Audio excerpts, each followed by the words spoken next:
साथ पिछले 8-10 साल से राजनीति में मेरे साथ कंधे से कंधों मिला के चल रही, मैं बाने मतदार में नहीं छोड़ सकूं, यह बात मैं बिल्कुल भी बर्दाश्त नहीं कर सकूं। तो फार्म लाइडो अंदर तैयार पड़े हुए, मिनट 2 में ताकत के साथ जाके फार्म भर जाऊंगा और ये फार्म तैयार।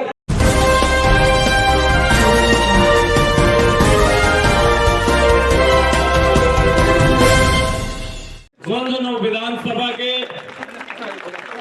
कोने कोने से पधारे हुए सभी जनप्रतिनिधिगण, भारतीय जनता पार्टी में मेरे साथ कंधे से कंधा मिलाकर इस जनता के बीच जिन लोगों ने मेहनत की वो सब यहां उपस्थित है। सभी आदरणीय बुजुर्गों, नौजवान साथियों, आज यहां अपने एकत्रित हुए उसका उद्देश्य एक ही है। उसका उद्देश्य यह है कि बबलू चौधरी, मैं जिस दिन राजनीति में आया मैंने उसके बाद मेरी जनता को कभी छोड़ा नहीं, बीच में धोखा देके नहीं गया। 2018 में यहां बैठा एक आदमी इस बात को जानता है कि बगड़ में हमारे पूर्व मुख्यमंत्री वसुंधरा राजे जी यहां झुंझुनू में आई थी और उससे पहले की भी ग्राम पंचायतों के लोगों को इस बात का ध्यान होगा कि कमल संदेश यात्रा 2018 से पहले बबलू चौधरी के संयोजक बनने के बाद में निकली प्रत्येक गांव में। और हालात ये थे उस समय कि ये जनता नाराज थी।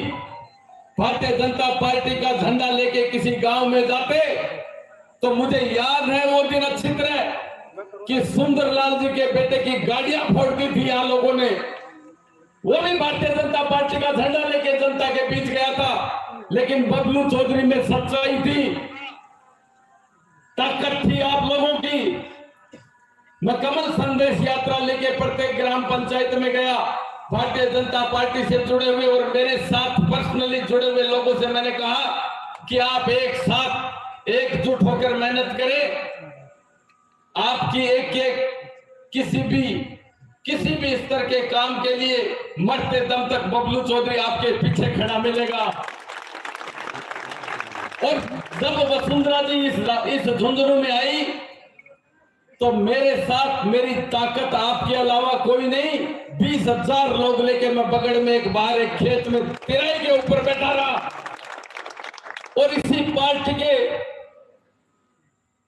पार्टी के मात्र वो कुछ लोग जो ये चाहते हैं कि यहां कोई ताकतवर आदमी स्थापित नहीं हो जाए, कोई ओला परिवार को हराने वाला, कोई सच्चाई बोलने वाला आदमी आगे नहीं निकल जाए। उन लोगों ने उस समय भी समय नहीं लेने दिया था, मुझे समय नहीं दिया गया था। मुख्यमंत्री जी मेरी इस जनता को देखकर, आप सबकी ताकत को देखकर हमारे प्रोग्राम में आई थी। एक आदमी इस बात को जानता है।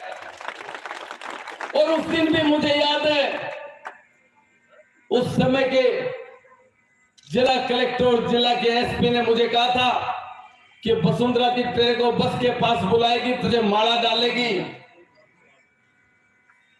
आपके स्टेज के ऊपर नहीं आएगी।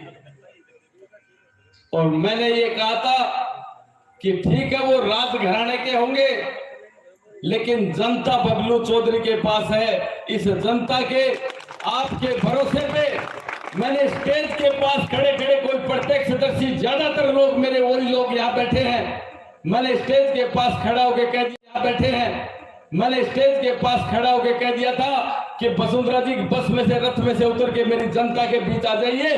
बबलू चौधरी कोई रथ के ऊपर चढ़ के माला डलवाने वाला नहीं है। और उसके बाद टिकट कटी। वसुंधरा जी ने अभी ये बता रहे थे मुझसे पूर्व वक्ता कि कांग्रेस से जिला परिषद सदस्य उनकी पत्नी, उनको पहले दिन बीजेपी ज्वाइन कराई। और भारतीय जनता पार्टी में कोई भी ऐसा नेता नहीं था, एक भी ऐसा नेता नहीं था जो वसुंधरा जी को ये कह दे कि आपका गलत निर्णय है, आपने कांग्रेसी को लाके टिकट देके हमारे ऊपर थोपने का काम किया। ये बात कहने वाला मैं आपको इस मंच के माध्यम से कहना चाहता हूं कि बबलू चौधरी के अलावा इस राजस्थान में कोई दूसरा आदमी नहीं था उस समय वसुंधरा जी के सामने। और मैंने कहा था